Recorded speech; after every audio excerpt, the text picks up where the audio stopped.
Lilly's Purple Plastic Purse by Kevin Henkes.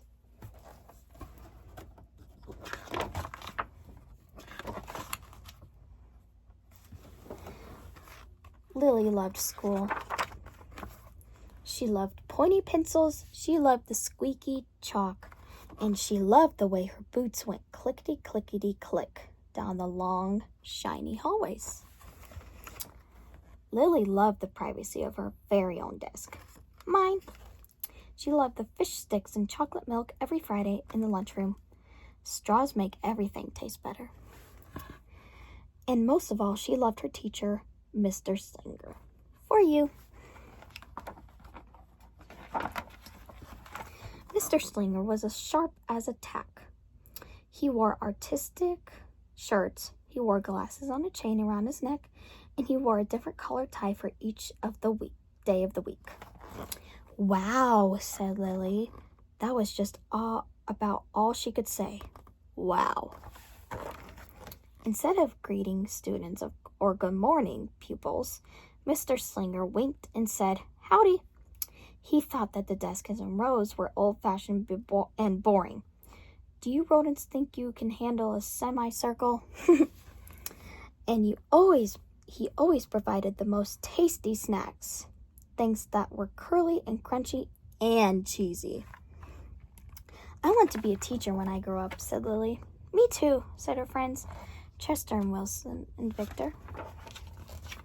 At home, Lilly pretended to be Mr. Slinger. I am the teacher, she told her baby brother, Julius. Listen up. Lilly even wanted her own set of deluxe picture encyclopedias. What's with Lilly? Asked her mother. I thought she wanted to be a surgeon or an ambulance driver. Or a diva, said her father. It must be because of her new teacher, Mr. Slinger, said her mother. Wow, said her father. That was just about all he could say. Wow. Whenever the students had free time, they were permitted to go to the light bulb lab in the back of the classroom. They expressed their ideas creatively through drawing and writing. Lilly went often. She had a lot of ideas. She drew pictures of Mr. Slinger, and she wrote stories about him, too. During sharing time, Lilly showed her creations to the entire class. Wow, said Mr. Slinger. That was just about all he could say. Wow. And at the very last second, Mr. Slinger saved the cold, starving elderly. When Mr. Slinger had bus duty, Lilly stood in line even though she didn't ride the bus. Lilly raised her hand more than anyone else in the class, even if she didn't know the answer. And she volunteered to stay after school to clap erasers. I want to be a teacher when I grow up, said Lilly. Excellent choice, said Mr. Slinger. One Monday morning, Lilly came to school especially happy. She had gone shopping with her Grammy, and over the weekend, Lilly had a new pair of movie star sunglasses, complete with glittery diamonds and a chain like Mr. Slinger's. She had 3 shiny quarters. And the best of all, she had a brand new purple plastic purse that played a jaunty tune when it was opened. Lilly wanted to show everyone. Not now, said Mr. Slinger. Listen to our story. Lilly had a hard time listening. Lilly really wanted to show everyone. Not now, said Mr. Slinger. Let's be considerate of our classmates. Lilly had a hard time being considerate. Lilly really wanted to show everyone. Not now, said Mr. Slinger. Wait until recess or sharing time. But Lilly could not wait. The glasses were glittery, the quarters were so shiny, and the purse played such nice music, not to mention how excellent it was for storing school supplies. Look, Lilly whispered fiercely. Look, everyone. Look what I've got. Everyone looked, including Mr. Slinger. He was not amused. I'll just keep your things at my desk until the end of the day, said Mr. Slinger. "They'll be safe there, and then you can take them home." Miss Lily's stomach lurched. She felt like crying. Her glasses were gone. Her quarters were gone. Her purple plastic purse was gone. Lily longed for her purse all morning. She was even too sad to eat the snack Mr. Slinger served before recess. Wonder what's going to happen. That afternoon, Lily went to the light bulb lab. She was still very sad. She thought and thought, and she thought, and she became angry. She thought and she thought and she thought some more. And then she became furious. What's furious? That's another word for angry. She thought and she thought and she thought a bit longer, and then she drew a picture of Mr. Slinger. Right before the last bell rang, Lily sneaked the drawing into Mr. Slinger's book bag. Uh-oh.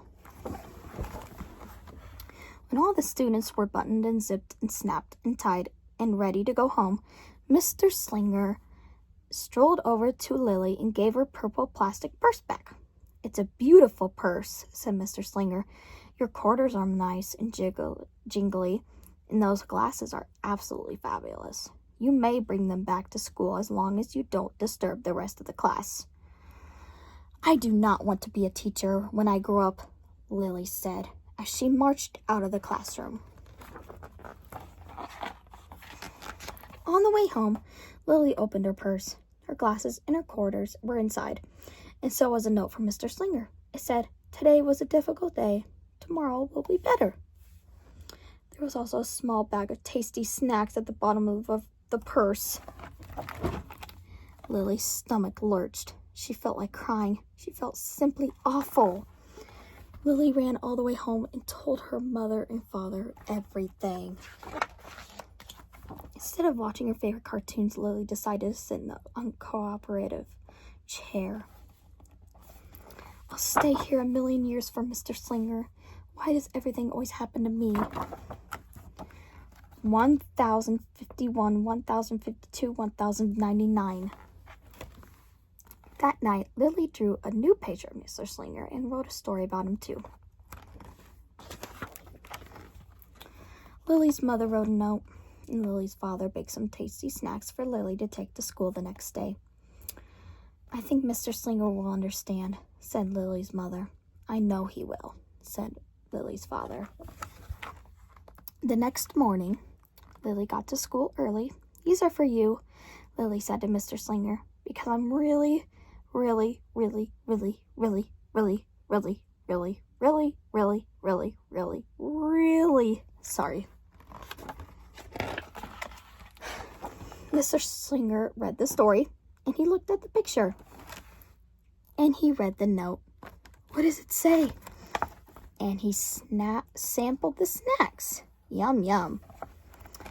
"Wow," said Mr. Slinger. That was just all about he could say. Wow. "What do you think we should do with this?" asked Mr. Slinger. "Could we just throw it away?" asked Lily. "Excellent idea," said Mr. Slinger. During sharing time, Lily demonstrated the many uses and unique qualities of her purple plastic purse, her shiny quarters, and her glittery movie star glasses. It's like having an extra pocket with a radio inside. 3 quarters are even better than a dollar bill because they make noise. Glimmer's protection from harmful rays. Then she did a little performance using them as props. "It's called interpretive dance," said Lily. Mr. Slinger joined in. "Wow," the entire class said. The entire class. That was just all about they could say. Wow. Throughout the rest of the day, Lily's purse and quarters and sunglasses were tucked safely inside her desk. She peeked at them often, but did not disturb a soul. Right before the last bell rang, Mr. Slinger served Lily snacks to everyone's delight. "What do you want to be when you grow up?" asked Mr. Slinger. "A teacher," everyone responded. Lily's response was the loudest. "Excellent choice," said Mr. Slinger. As the pupils filed out of the classroom, Lily held her purple plastic purse close to her heart. Mr. Slinger was right. It had been a better day. Lily ran and skipped and hopped and flew all the way home. She was so happy, and she really did want to be a teacher when she grew up. That is, when she didn't want to be a dancer or a surgeon or an ambulance driver or a diva or a pilot or a hairdresser or a scuba diver.